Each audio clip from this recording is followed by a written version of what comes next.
زندگی ہمیشہ ایک جیسی نہیں رہتی، خوشیوں کے قافلے کب ماتم میں بدل جائیں کوئی نہیں جانتا۔ ایسے ہی ایک ہنستے بستے گھر میں ایک دن ایسا طوفان آیا کہ سب کچھ بکھر کر رہ گیا۔ یہ کہانی صابر حسین اور ان کی 5 بیٹیوں کی ہے۔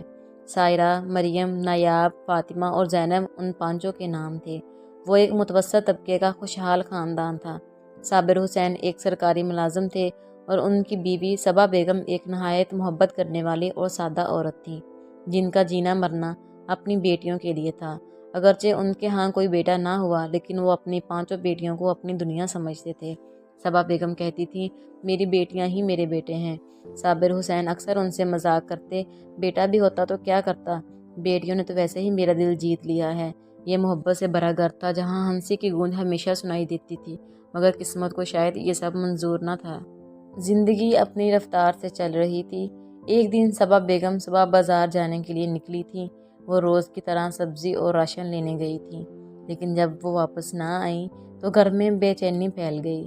وقت گزرتا گیا اور آخرکار محلے کے ایک شخص نے آ کر خبر دی کہ صبا بیگم کو ایک تیز رفتار گاڑی نے ٹکر مار دی ہے اور وہ ہسپتال میں ہیں۔ یہ خبر بجلی بن کر گری۔ صابر حسین اور بڑی بیٹیاں فوراً ہسپتال کی طرف بھاگے۔ جب وہ وہاں پہنچے تو ڈاکٹر نے آنکھیں جھکا کر کہا، ہم پوری کوشش کر چکے ہیں لیکن وہ نہیں رہیں۔ یہ جملہ سن کر سب کے قدموں تلے زمین نکل گئی۔ سائرہ چیخ کر رو پڑی، مریم زمین پر بیٹھ گئی۔ نایاب نے کانپتے ہوئے اپنی چھوٹی بہن زینب کو گود میں لے لیا، جو بار بار پوچھ رہی تھی، امی کب آئیں گی؟ لیکن امی کبھی نہیں آئیں۔ ماں کی موت کے بعد گھر کا ہر کونا ویران ہو گیا۔ وہ جگہ جہاں وہ بیٹھا کرتی تھی، ان کے ہاتھ سے رکھے ہوئے برتن، ان کی خوشبو، سب کچھ تھا مگر وہ نہیں تھی۔ سائرہ جو سب سے بڑی تھی اچانک بہت بڑی ہو گئی۔ 22 سال کی عمر میں ہی اسے اپنی ماں کی جگہ لینا پڑی۔ وہ اپنی چھوٹی بہنوں کے لیے ماں بھی بنی اور بہن بھی۔ مریم جو میڈیکل کی طالبہ تھی چپ چپ ہو گئی۔ نایاب جو ہمیشہ ہنستی کھیلتی تھی خاموش رہنے لگی۔ فاطمہ اور زینب تو ابھی بہت چھوٹی تھی، انہیں سمجھ نہیں آ رہا تھا کہ ان کی ماں کیوں واپس نہیں آ رہی۔ صابر حسین بھی پہلے جیسے نہ رہے۔ وہ جو ہمیشہ اپنی بیٹیوں کو ہنسانے کے بہانے ڈھونڈتے تھے، اب خاموش اور گمسم رہنے لگے۔ کئی بار وہ رات کے اندھیرے میں بیٹھ کر آہستہ آہستہ روتے تاکہ بیٹیاں انہیں نہ دیکھ سکیں، لیکن سائرہ جانتی تھی کہ وہ اندر سے ٹوٹ چکے ہیں۔ وقت گزرتا گیا لیکن مسائل بڑھتے گئے۔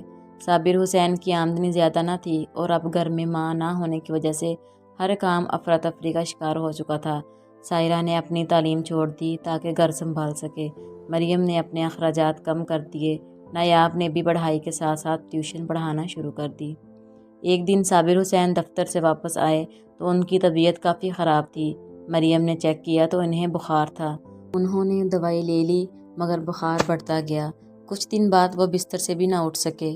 مریم انہیں ہسپتال لے گئی جہاں پتہ چلا کہ ان کے گردے خراب ہو چکے ہیں اور انہیں فوری علاج کی ضرورت ہے۔ یہ خبر سن کر گھر میں قہرام مچ گیا۔ صابر حسین کی بیماری نے ان کی بیٹیوں کو مزید بے بس کر دیا۔ ہسپتال کے بھاری اخراجات، گھر کے مسائل اور ماں کی جدائی کا غم، سب کچھ اکٹھا ہو گیا۔ کچھ مہینے بعد ایک اور طوفان آ گیا۔ صابر حسین کی طبیعت اچانک بہت بگڑ گئی اور وہ ہسپتال میں جان کی بازی ہار گئے۔ یہ لمحہ ان 5 بہنوں کے لیے دنیا کا سب سے بڑا صدمہ تھا۔ پہلے ماں گئی، اب باپ بھی چھوڑ کر چلے گئے۔ سائرہ نے بہنوں کو گلے لگایا اور سب پھوٹ پھوٹ کر رو پڑی۔ ہم بالکل اکیلے رہ گئے ہیں، نایاب نے چیخ کر کہا۔ والد کے بعد ان کے رشتہ داروں نے مدد کی پیشکش تو کی مگر عملی طور پر کوئی ان کا ساتھ دینے کو تیار نہ تھا۔ کسی نے کہا کہ بڑی بہنوں کی شادی کر دو تاکہ بوجھ کم ہو۔ کسی نے مشورہ دیا کہ چھوٹی بہنوں کو کسی یتیم خانے میں ڈال دیا جائے، لیکن سائرہ نے فیصلہ کیا، ہم کسی کے سہارے نہیں جئیں گے، ہم اپنی قسمت خود بنائیں گے۔ سائرہ نے سلائی کا کام شروع کیا۔ مریم نے ہسپتال میں ایک پارٹ ٹائم نوکری ڈھونڈ لی۔ نایاب نے مزید بچوں کو ٹیوشن دینا شروع کر دیا اور فاطمہ اور زینب نے بھی جتنی مدد کر سکتی تھیں کی۔ یہ آسان نہیں تھا۔ کئی راتیں ایسی گزریں جب گھر میں کھانے کے لیے کچھ نہ ہوتا، بجلی کا بل دینے کے پیسے نہ ہوتے یا کپڑے پھٹے ہوتے، مگر وہ سب ایک دوسرے کے ساتھ کھڑی رہیں۔ وقت گزرتا گیا اور ان کی محنت رنگ لانے لگی۔ مریم نے اپنی میڈیکل کی تعلیم مکمل کر لی اور ایک ہسپتال میں ڈاکٹر بن گئی۔ نایاب نے ٹیچر کی نوکری حاصل کر لی۔ فاطمہ نے اپنے خوابوں کی طرف قدم بڑھائے